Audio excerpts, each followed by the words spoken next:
말의 힘을 내가 주었느냐, 이런 제목으로 욥기 강의를 이어갑니다.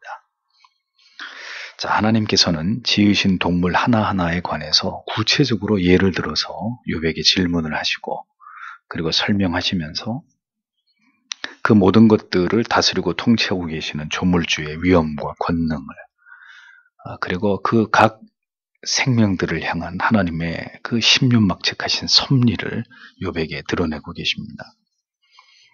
하나님께서는 욥이 지금까지 전혀 생각지 못했던 하나님의 어떤 광대하신 능력이 드러나 있는 일반 은총의 영역들에 대해서 하나님이 지금 욥에게 말씀하고 계시는 거죠. 그러니까 욥은 이렇듯 만물 위에 펼쳐지고 있는 이 하나님의 위대한 능력을 헤아려 알고 있지 못했을 것입니다. 욥이 당대에 참 완전한 자라고 하나님이 인정할 만한, 하나님을 경외하는 자이기는 했지만, 분명히 우리가 알아야 될 것은 오늘을 살아가는 우리만큼 성삼위 하나님에 대한 지식을 욥이 가지고 있었겠느냐? 그건 아니라는 거죠. 그 이유가 무엇 때문일까요? 그때는 성경이 기록된 시대가 아니었기 때문입니다. 사실 하나님께서는 하나님께서 지으신 우주 만물에 대해서 이와 같은 논리로 성경을 통해서 이렇게 설명하지 않으셨다면, 그러니까 이런 식의 하나님이 천체와 기상과 기후와 이게 땅과 바다와 하늘, 그리고 땅 깊은 곳에서 일어나는 모든 현상들, 이런 식으로 하나님 이것을 설명하시고, 그 다음에 이제 동식물에 이르기까지 그 특징들을 얘기하시면서 누가 이것을 다 이렇게 보존하고 섭리하고 통치하고 있는 줄 아느냐? 자, 이런 식의 하나님을 드러내시는 이런 표현은 욥기에 등장하고 있거든요. 이제 시편의 일부가 나오고. 그러니까 이런 식으로 하나님 자신을 묘사하는 이런 방식은 욥에게 굉장히 생소한 것이고, 이런 식으로 하나님을 묘사하지 않았다면 욥은 하나님을 그런 식으로 그 하나님에 대한 개념을 이해할 수 없었을 것입니다. 아마 죽을 때까지. 그래서 이제 욥이 지금 이렇게 하나님 자신을 계시하시는, 하나님 자신을 설명하는 이런 이제 논리에 대해서 이제 굉장히 이제 충격을 받고 있었겠지만, 우리도 마찬가지예요. 우리도 하나님을 믿고 있지만 하나님께서 이런 방식을 통해서 하나님의 섭리와 통치하심에 대해서 우리에게 이렇게 설명하지 않으셨다면 아마 우리도 하나님에 대해서, 우리가 하나님을 인식하고 이해하는 범위가 이렇게 넓어지지 않았을 것입니다. 그냥 하나님 그러면 예배와 관련해서 아주 이렇게 단편적인 이런 지식으로만 우리가 하나님에 대해서 이렇게 생각할 뿐이지, 관념적으로 구체적으로 하나님이 이 온 세상 만물과 어떤 관계 속에서 하나님이 어떤 식으로 지금 이 우주를 통치하고 계시고 세세히 하나님이 그 모든 것들을 하나님께서 유지하시고 보존해 가시는지에 대한 이런 지식에 있어서 우리가 어떤 개념을 정확히 갖지 못하는 이런 신앙 가운데 머물러 있지 않았겠나, 이런 생각을 해봅니다. 그래서 성경은 온 세상과 만물 또한 하나님의 권능에 의해서 떠받쳐지고 있다는 사실을 우리에게 분명하게 인식시키기 위해서 성경의 곳곳에 이제 이와 같은 하나님 자신에 대한 어떤 이런 묘사들, 정밀한 묘사들, 일반 은총 속에서 하나님의 역사가, 하나님의 능력이 어떻게 표출됐고 표현됐고 그것이 나타나고 있는지에 대한 이런 이제 말씀들이 성경 속에 등장하는 것이죠. 그러니까 이 자연, 하나님의 놀라운 능력이 펼쳐져 있는 자연 또한 하나님의 계시의 분명히 한 영역이라는 사실을 성경이 우리에게 말씀하고 있다는 겁니다. 그러니까 여러분, 주님께서도 그런 말씀하셨잖아요. 공중에 나는 새를 봐라, 까마귀를 봐라, 들의 표현은 백합화를 봐라. 너희 눈엔 그게 그냥 저절로 날아다니고 저절로 그냥 꽃이 핀다고 생각하느냐? 너희 천부께서 먹이고 입히시고 있지 않느냐? 자, 이제 같은 맥락에서 이런 표현들이 나오는 거죠. 다 하나님이 하시는 거다. 에? 그러면서 예수님께서 하물며 너희일까 보냐, 믿음이 적은 자들아. 그러니까 하나님께서도 이와 같은 논리를 전개하시는 이유가 뭐겠어요? 하물며 욥, 내가 너를 고난당하고 있는 내 종 너에 대해서 네가 말하는 것처럼 내가 그렇게 무관심하겠느냐. 그 얘기를 지금 하나님이 하고 계시는 거거든요.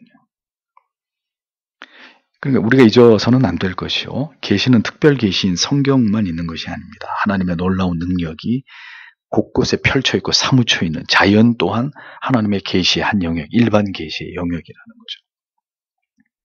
자연 만물이 그 지으신 하나님의 솜씨와 영광을 드러내고 있음을 우리는 모든 계절과 그 속에 살아가는 생물들 속에서 발견하게 되는 것입니다. 그래서 우리가 하나님의 큰 은혜를 체험하게 되면서 거듭나게 되면 이 사물을 보던 눈이 바뀌잖아요.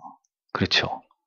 그런 경험들이 있으시겠습니다만 큰 은혜를 받고 나면 산도 이뻐 보이고 나무 풀 한 폭이, 심지어 지나가는 버스도 이뻐 보이는, 이건 말로 설명할 수 없는, 어제까지 늘 보아오던 그것이었는데 하나님의 은혜를 통해서 내 눈에 영혼의 각질이 벗겨지고 하나님의 은총 안으로 들어가서 새롭게 된 눈으로 보니까 그냥 전에 보던 그런 것들이 아니라 이 모두가 하나님의 능력이다. 이 모든 것이 하나님에 의해서 존재하는 것이다. 이제 이런 구체적인 아주 실질적인 이제 지식과 영혼의 인식이 생기면서 다시 보이는 거예요, 만물이. 그런 변화를 경험하게 되잖아요. 자, 이제 그런 맥락에서 지금 하나님이 하시는 말씀을 우리가 깊게 이해할 필요가 있다는 것입니다. 그래서 19절에서 22절을 다시 보면 내가 말에게 힘을 주느냐, 내가 그것의 목을 갈기로 입히느냐, 내가 그것을 메뚜기처럼 뛰게 하느냐, 그것이 위험스러운 콧소리는 두려움이다. 그것들이 골짜기에서 땅을 판다. 그리고 그것이 힘중에 기뻐한다. 그것이 무기를 맞이하기 위하여 나아간다. 그것이 두려움에 대해 비웃는다. 그리고 그것이는 말을 의미하는 겁니다. 당황하지 않는다. 그리고 그것이 칼 앞으로부터 돌이키지 않는다. 이렇게 직역이 됩니다. 자, 이번에는 하나님이 지으신 피조물 가운데 말을 묘사합니다. 말. 사실은 말보다 더 힘센 동물이 많지만 성경에서는 굉장히 힘이 센 동물을 얘기할 때는 항상 말을 얘기합니다. 말은 고대에 매우 강하고 힘이 센 대표적인 짐승으로 이렇게 묘사가 됐고 꼽혀졌는데, 여기서 말하는 말, 히브리 말에서 여기서 한글은 그냥 말인데 이 히브리 단어의 이 말은 그냥 말이, 기르는 말이 아니고 전쟁에서 쓰는 군말을 뜻하는 단어입니다. 군마. 그래서 하나님께서 말씀하십니다. 말에 흩날리는 멋지는 갈기와 그리고 먼 거리를 단번에 이렇게 뛰어넘을 수 있는, 말이 막 달리다가 이렇게 영화 같은 거 보면 막 이게 벼랑과 벼랑도 이렇게 뛰어넘고 막 이렇게 그러잖아요. 예, 이렇게 날라가지고 그 먼 거리를 메뚜기처럼 단번에 이렇게 뛰어넘을 수 있는 이런 강력한 말의 허벅다리의 힘을 누가 주었느냐? 또 말의 그 울음소리, 그 우렁찬 말의 울음 두 발을 쳐들면서 말이 이렇게 우는 그 코로 내는 그 우렁찬, 어디서도 저 멀리서도 들을 수 있는 그 말의 울음소리, 또 말은 굽으로 세차게 이 땅을 발굽질하면서 땅을 파헤치는 힘도 있고 뭐 어디든 바람처럼 이렇게 달려가잖아요. 예. 또 말의 특징을 얘기할 때 말은 여러분들이 잘 아시다시피 그 고대의 군인들 중에는 마병이 있잖아요. 마병. 예, 말을 타고 긴 창을 들고 말을 타고 이제 창으로 공격을 하는 기마병이 있잖아요. 옛날에는 뭐 탱크 이런 게 없었기 때문에 기마 부대가 이제 전쟁의 승패를 좌우할 만큼 막강한 군사력인데, 이제 말이 왜 그게 가능하냐면은 지금 하나님이 말씀하시다시피 말은 전쟁에서 사람들이 휘두르는 무기를 두려워하지 않는다 이겁니다. 예? 지 머리 위로 막 창과 창이 맞부딪히고 막 칼이 날아다니고 화살이 날아다녀도 말은 그걸 두려워하지 않는다는. 말이 그걸 두려우면 말을 타고 나가서 싸울 수 있겠습니까? 못 싸우죠. 그래서 전쟁을 하면 사람만 죽는 게 아니라 말들도 많이 희생을 당하잖아요. 화살에 맞기도 하고 창에 찔려 죽기도 하고. 그러니까 말은 사람들이 휘두르는 무기를 두려워하지 않는다. 그래서 전쟁에 사용되는 거죠. 군마가 되는 거잖아요.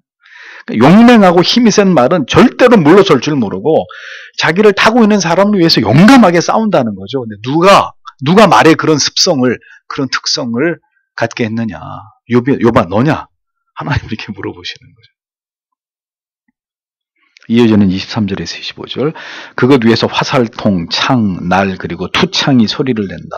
맹렬함과 진노로 그것이 땅을 삼킨다. 그리고 그것이 나팔 소리 때문에 서지 않는다. 그것이 나팔 소리 나는 중에 운다. 그리고 그것이 멀리서부터 싸움 지휘관들의 호령과 외침의 냄새를 맡는다.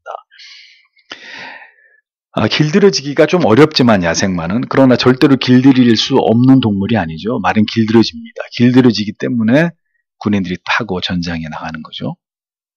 그런데 그 말의 또 다른 특징은 앞에서 말씀드린 대로 무기를 무서워하지 않지만 또 굉장히 그 강인한 성격을 가지고 있고, 그 다음에 적진에서 울려 퍼지는 나팔 소리에 놀라가지고 도망칠 줄 모르고, 그 대신 우리 진영에서 우리 지휘관이 부는 나팔 소리는 정확히 알아듣고 이게 돌격을 해야 되는 건지 후퇴를 해야 되는 건지, 영화 같은 거 보면 뭐 이렇게 주인이 휘파람만 딱 불어도 어디선가 말이 바람처럼 달려오잖아요. 그 주인 앞으로. 그 말이 그만큼 영특하다는 거죠. 전쟁 지휘관의 호령과 외침 소리, 냄새를 맡는다. 그만큼 말이 사람들에게 잘 길들여지면 이렇게 아주 유용한 무기가 되기도 하고, 이 전장에서 꼭 필요한 그런 역할을 한다는 거잖아요. 누가 말을 그런 용도로 쓸 수 있도록 만들었느냐? 하나님이 그 말씀을 하시는 겁니다. 그렇게 용감하고 아주 튼튼하고 강력하게 말을 만드신 이가 하나님이시다. 타락한 이후에 인간들을 도와서 말이 열심히 인간 사회에서 일을 하기도 하고, 전장에 사람을 태우고 나가서 싸우기도 하고, 뭐 사람을 태울 수 있는 교통수단으로도 사용이 되고, 마차도 끌고, 이거 그렇게 하도록 하나님이 너희를 위해서 말을 만드셨다. 지금 이런 말씀을 하고 있는 거죠. 인간은 말을 탈 줄만 알았지, 그렇게 그 말을 그토록 탁월하게 만드신 하나님에 대해서 생각할 줄 모른다는 겁니다. 인간의 무지함이 여기 있는 것이죠. 존재하는 모든 것이 그 존재의 분명한 이유와 목적에 맞게 하나님에 의해서 피조됐는데, 사람은 그런 거에 개의치 않는다는 거예요.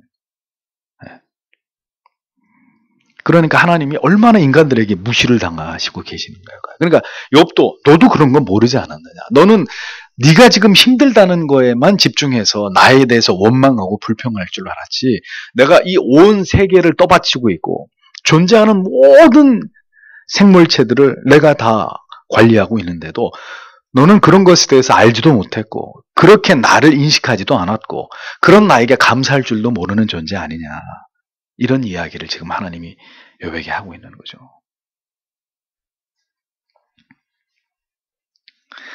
그래요, 여러분, 우리가 지금도 숨을 쉬고 있는데, 아유, 이렇게 숨을 쉴 수 있는 공기를 주셔서 하나님 감사합니다. 이런 기도 하냔 말이죠. 우리가 늘 어디서든지 쉽게 물을 마실 수 있는데, 늘 어디든 부족함이 없이 우리가 마실 수 있는 물이 우리 주변에 있다는 것에 대해서 감사하시냔 말이죠. 이것도 다 하나님에 의해서 존재하는 것이고, 우리가 혜택을 받고 있는데, 우리가 그만큼 모든 것이 하나님께로부터 우리에게 주어지고 있는데도 우린 그런 것에 대해서는 감사할 줄 모르고 지금 당장 나한테 조금 불편한 거, 나한테 조금 괴로운 거, 힘든 거, 짜증나는 거, 여기에 대해서만 막 우리가 반응을 한다는 거죠. 그러니까 하나님이 보실 때 얼마나 우리의 모습이 한심하시겠냐는 말이죠.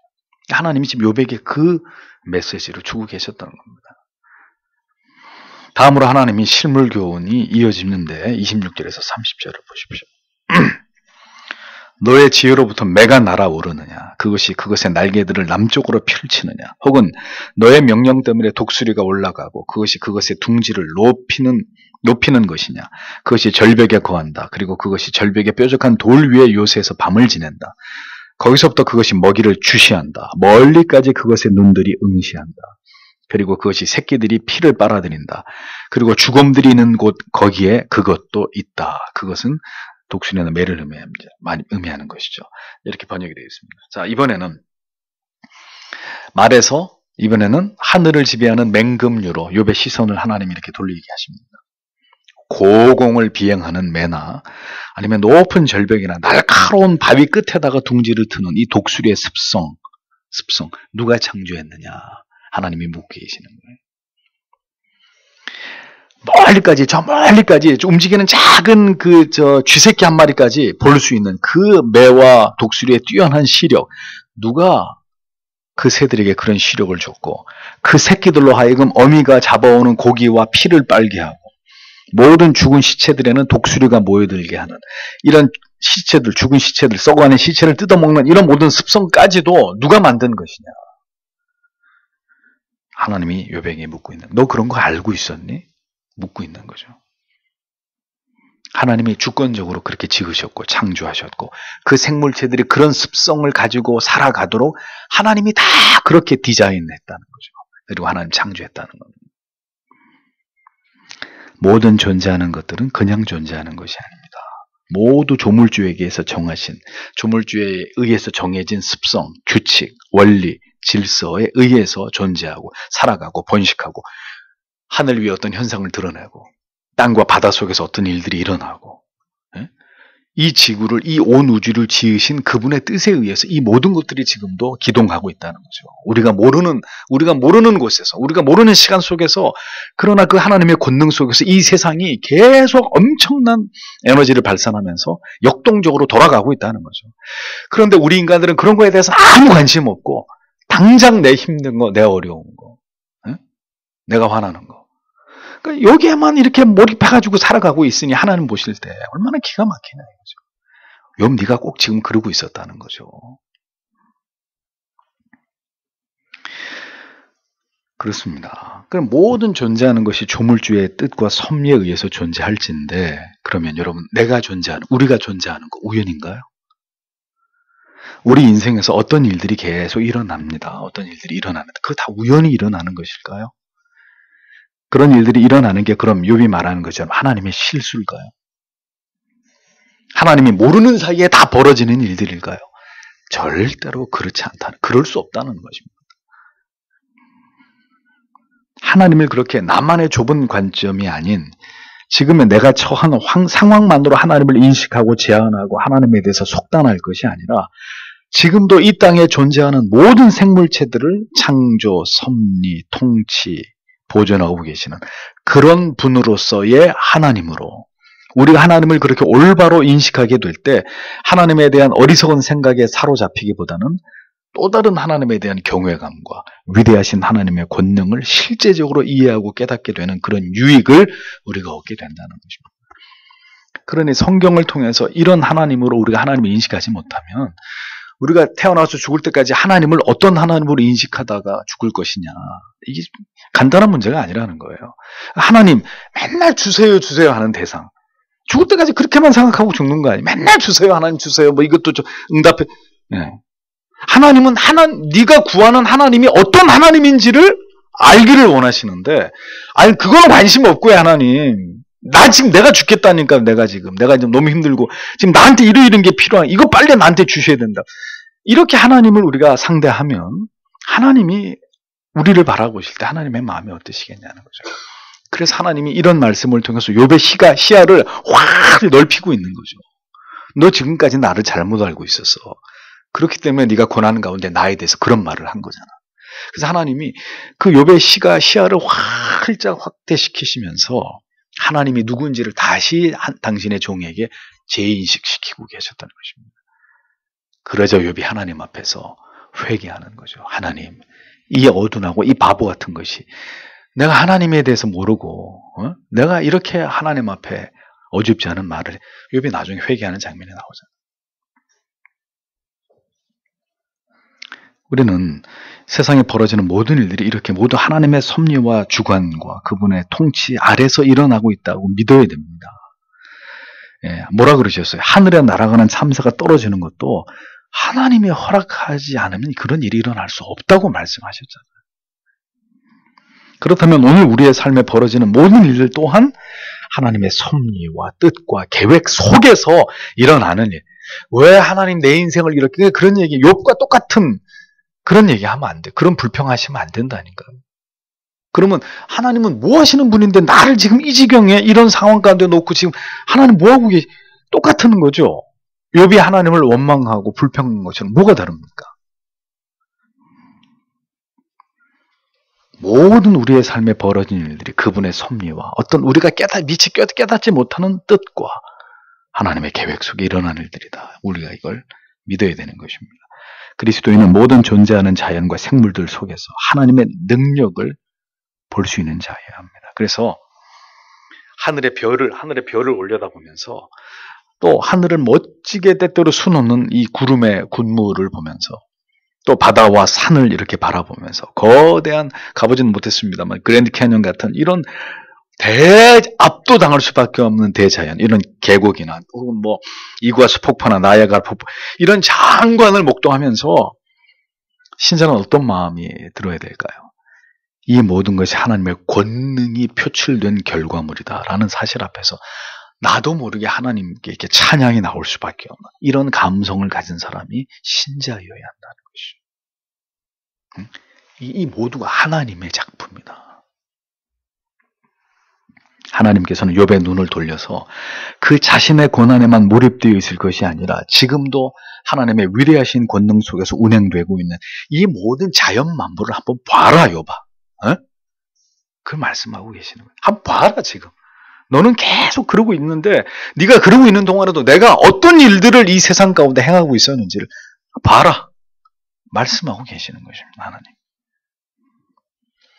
자신의 고난과 괴로움과 고통 속에만 계속해서 매몰되어 있다 보면 우리 마음과 감정과 이성은 어떻게 됩니까? 우리도 욥처럼 똑같아서요. 이렇게 위축되고 움츠려들고 이 하늘 아래서 내가 제일 불쌍한 사람처럼 여겨지는 그 속에서 못 벗어나는 거죠. 절대로. 우리의 모든 마음과 생각의 우울함과 어떤 부정적이고 비관적인 이런 감정 거기에 이렇게 휩싸여가지고 출구를 찾지 못하는 그런 지경에 우리 모두가 다 빠질 수밖에 없다는 것입니다. 그렇게 될 때 우리도 욥처럼 하나님 뭐 하십니까? 날 차라리 데려가십시오. 왜 죄도 없는 나한테 하나님 이렇게 하시는 겁니까? 이렇게 되는 겁니다. 누구나가 예외 없이 현실에 대해서 비관하면서 자기 안에 딱 갇혀버린 그 환경 안에 그냥 딱 갇혀버리는 거죠. 고난 가운데 있을 때 오히려 마음을 열고 고개를 들어서 하나님이 행하시는 놀라운 일들을 바라볼 필요가 있습니다. 잠시 내 문제는 그냥 놔두고 현실 속에 놔두고 거기서 시야를 딱 벗어나서 하나님이 행하시는 놀라운 다른 것들을 볼 필요가 있는 거예요. 지금 내 상황은 너무나 힘들고 어렵지만 다른 사람들의 삶 가운데서 역사하시는 하나님이 행하시는 어떤 놀라운 일들을 우리가 이렇게 바라볼 필요가 있는 거죠. 들을 필요가 있는 거고요. 왜요? 거기서 뭘 찾을 수 있어? 소망을 찾을 수 있는 거죠. 나는 지금 이렇지만 저 사람의 삶에는 하나님이 이렇게 역사하고 계시고 그렇다면 그 하나님이 나에게도 그 일을 하시겠지. 나에게도 계속 내 인생 이런 것이 아니라 하나님이 저분들에게 저곳에서 일어나는 그런 일들이 언젠가 내 인생 속에서도 내 문제 속에서도 나타나겠지. 이런 우리가 위로를 얻고 소망을 얻게 되잖아요. 그렇기 때문에 성도의 나눔이 성도의 교제가 너무 중요한 것입니다. 막 힘들어서 교회 왔는데 구역 모임 시간에 이렇게 나누는 가정 과정을 통해서 나는 한 주를 너무너무 힘들게 보냈는데 어느 지체는 한 주간 동안 하나님의 풍성한 은혜를 누리고 온 거예요. 그런 얘기 들으면 어떨까요? 배가 아플까요? 배가 아플 수도 있어요. 그런데 성령이 그 시간에 역사할 때는 위로가 되는 거죠. 나는 한 주간 동안 이런 어려움 속에 있었는데 저 형제, 저 자매는 하나님의 저런 풍성한 사랑과 은혜와 위로를 맛봤구나. 그럼 하나님이 나에게도 저 지체에게 주셨던 저런 은혜를 주시겠지. 다시 힘을 얻고 같이 손을 잡고 기도하는 가운데 또 하나님이 우리의 마음을 일으키시는 이 성도의 교제가 그렇게 해서 중요한 거죠. 욥 주변에 만약에 그런 역할을 해줄 수 있는 욥의 세 친구가 그런 식으로 논리를 펼쳐서 욥을 압박하고 정죄할 게 아니라 전혀 다른 방향으로 욥을 위로했다면 욥이 이렇게 참담하게 하나님 앞에서 무너지지는 않았을 텐데 이런 생각을 하게 되는 것입니다. 삶을 나누고 체험을 나누고 하나님의 역사를 나눌 때 고난 가운데 있는 사람이 진정한 위로와 용기를 얻을 수 있는 것입니다. 그래서 하나님이 그런 교훈을 욥에게 하고 계시는 것이죠. 자신의 문제 안에서 하나님을 바라보고 하나님에 대해서 원망하고 비관하고 있는 욥에게 하나님은 천체의 기상, 현상들, 어떤 기후들, 각종 짐승, 말, 들소, 타조, 매, 독수리, 실물 교훈을 통해서 그들을 그렇게 살아가도록 지으시고 섭리하시고 오늘도 보존하고 통치하고 계시는 나 여호와 하나님, 그 얘기를 욥에게 집중적으로 하시는 거예요. 네가 나를 잘못 보고 있었다, 욥아, 지금까지. 하나님이 욥에게만 하시는 말씀일까요? 아닙니다. 모든 시대에, 모든 인생들에게, 모든 그리스도인들에게 하나님을 이렇게 계시하고 계시는 것입니다. 우리의 이 옹졸하고 좁은 사고를 뛰어넘어서 하나님을 하나님 되시게 올바로 인식하기를 하나님이 욥기의 말씀을 통해서 모든 인생들에게 그것을 요구하고 계시는 것이죠.